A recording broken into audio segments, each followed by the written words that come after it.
And we've been saying, or this issue of the land, this issue that Donald Trump fears so much, we offer this question of the land. I don't know what Donald Trump has to do with South African land, because he's never been here. And he must keep his America, we will keep our South Africa. That is what he must do. South Africa is our land. South Africa belongs to all the people who live here in South Africa. It does not belong to Donald Trump. He can keep his America. And Ene is even worse. He is even worse. When I meet him, I will tell him. I will say, you, Donald Trump, you are even worse. He must leave us alone, Bauri. So stay out of our issues, and we will not get involved in your issues in America. EFF leader Julius Malema has sent a strong warning to the United States to stay away from South Africa's domestic issues. Well, Donald Trump, my view is that Donald Trump is contributing in this debate which is going on. And in the process of contribution, Donald Trump made a similar contribution that were made by white people, all of them, in the hearings, in the public hearings. Donald Trump is not saying anything we have not heard from white people in all the hearings. I even commented and said, I'm still to meet a white person who supports expropriation of land without compensation. So why are you shocked? I see leaders of the EFF and everybody responding to Donald Trump. I don't have time for nonsense. We are going to expropriate land. And Donald Trump will come for us. And Britain will come for us. And the EU will come for us. I said, and I said this throughout my life in the movement, that for everything good comes the pain before. If you're not prepared, South Africa, to take the pain, then forget about the land. Donald Trump has not said anything extreme. Things are still going to come. They know the consequences. We know the consequences. We know that the first response will be killing. The second price we are prepared to pay for this land is poverty. It's a war. One American. One American. The amount of cowards. Nowhere has Dr. Martin Luther King Jr.'s legacy been more visible than in the transformation of South Africa into a vibrant democracy. I consider it a privilege to be here, and I hope my work will always be a testament to his memory. Tomorrow there'll be a protest march to the US Embassy, protesting against the strike against Qasem Soleimani in Iran. And of course, South Africa is one of the 10 countries that most often vote against the US, or not with the US at least, at the UN. Yes. What do you make of that? However, the new response has changed, and that is quite measured compared to previous. So we're very pleased about that. What kind of change have you seen? The response has been a lot more measured than it has been in the past. So a more positive response from Pretoria to the US? Yes, 100%. And in many respects. And just in the last 2 months that I've been here, I've seen extraordinary friendship across the board with everybody that I've met with. Everybody. Ambassador, so several Western ambassadors, excluding the US ambassador, this position was not filled, were called to the red carpet last year for confronting President Ramaphosa about some constraints that foreign ambassadors saw in investment in South Africa, problems with corruption, and the slow pace of reform. You have said that you have much faith in President Ramaphosa's reform agenda. Why do you say that you have faith? I think that he won in a democratic process. I think he surrounded himself with a core of terrific ministers, and I think that augurs well for the future. I understand there's been all kind of rhetoric over the last few days, but I have tremendous faith in him. I really do. Have you met President Ramaphosa? I have not yet. But you hope to soon. I hope to soon. I'm Okay. greatly looking forward to it. Greatly looking forward to it. I feel like I already know him and we haven't even met. Okay.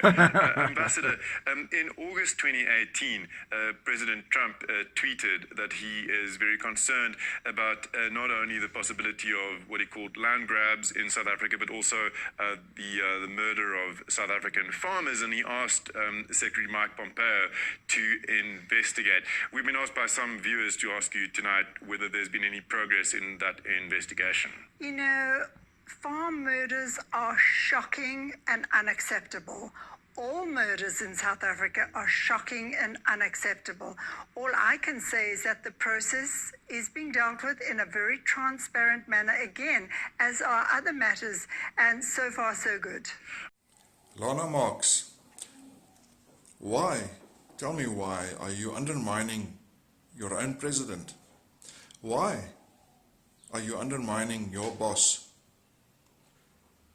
His instructions were clear as daylight. Just look at his tweet again. I've asked Secretary of State Mike Pompeo to closely study the South African land and farm seizures and expropriations and the large-scale killing of farmers. Large-scale killing of farmers. Not anything else. Why do you undermine him? Maybe you are in the Democratic camp. Maybe your intelligence personnel who's supposed to report to you about the problems in South Africa are Democrats. Maybe they are lying, or maybe they cannot do their job. All it takes is a simple Google search. Just punch in farm murders South Africa, or punch in expropriation of private property without compensation, and you'll get most of your answers.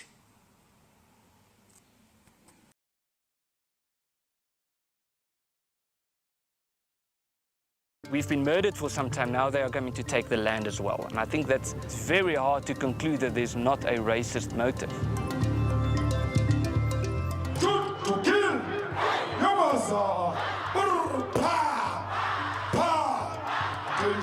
This is hate. This is political hate. An hour's drive southwest of Muldersdrift, on the maize fields around Fockville, on May the 13th this year, nobody was scared away, and nobody's life was saved.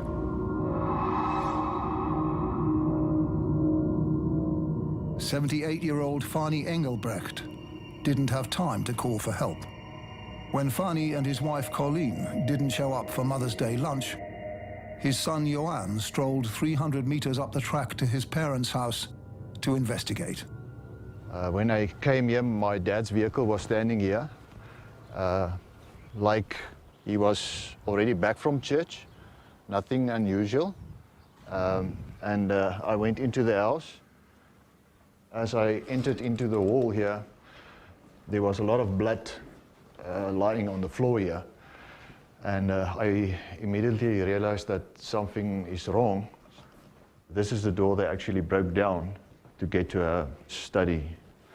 And I found them lying there, tied together, next to each other. Right here, tied together? Yeah, they were tied. My dad was lying on his back. My mother was lying face down, hands tied behind her back. My dad had a big gaping hole like the size of a golf ball in his throat. There was a pool of blood here all over. When I touched him, he was cold already. My mother was lying face down, but she was still hot. But I couldn't feel a pulse. Their throats were slit. They were tortured here. I found an iron cord around my mother's neck. She was obviously, they tortured her. My dad always said, it's not if, it's when. Did he? Yeah. He knew it's coming. We all know it's coming. It's just a question of when. You can build a prison around your house, but at some point you have to leave that prison and go out and farm. And that's where they get you. In Australia, a double murder on a farm would be headline news for days. Not in South Africa. It's just too common an event. My one neighbor, Hannes Kitching, and his wife, they were murdered about 6 months ago. Then there's Miss Simpson, Nikki Simpson. She was tortured, drilled through her knees and feet. Then there's Piet Higu, also a neighbor not far from here. He was shot. Karel Hall was shot. So in the last 10, 20 years in this area, I can name 20, 30 attacks, murders on farmers.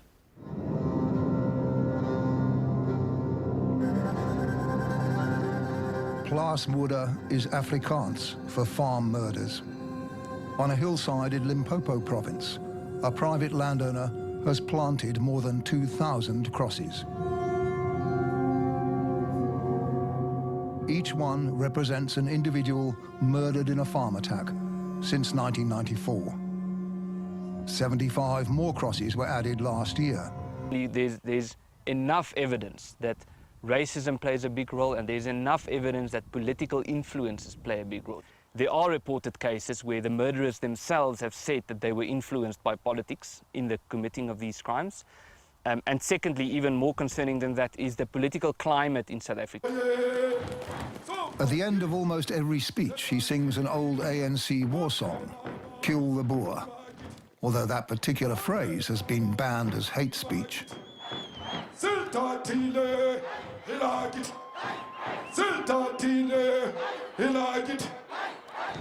to kill, kill our, shoot to kill, Yamaza, pa, pa,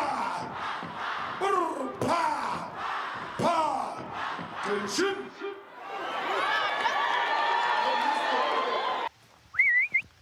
Farmers like Johan Engelbrecht say the mere threat of expropriation has dramatically affected the market for private land.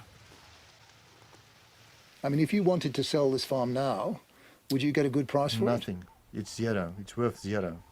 Already? We had several auctions in the last 2-3 weeks cancelled because there was no people interested in buying land. Why will you buy a farm and tomorrow the government's going to take it?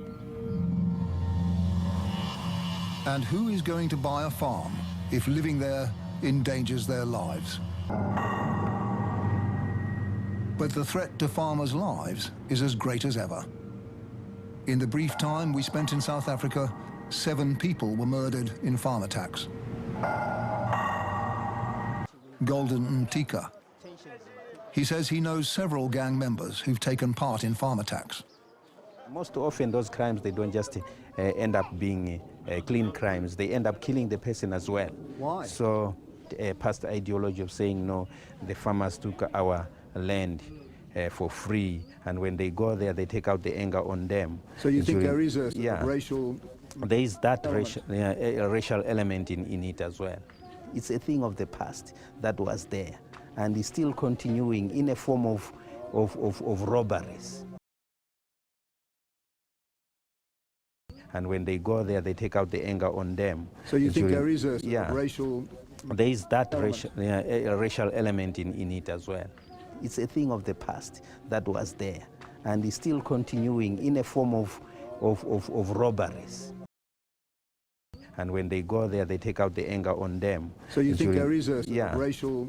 There is that racial element in it as well. It's a thing of the past that was there, and is still continuing in a form of robberies.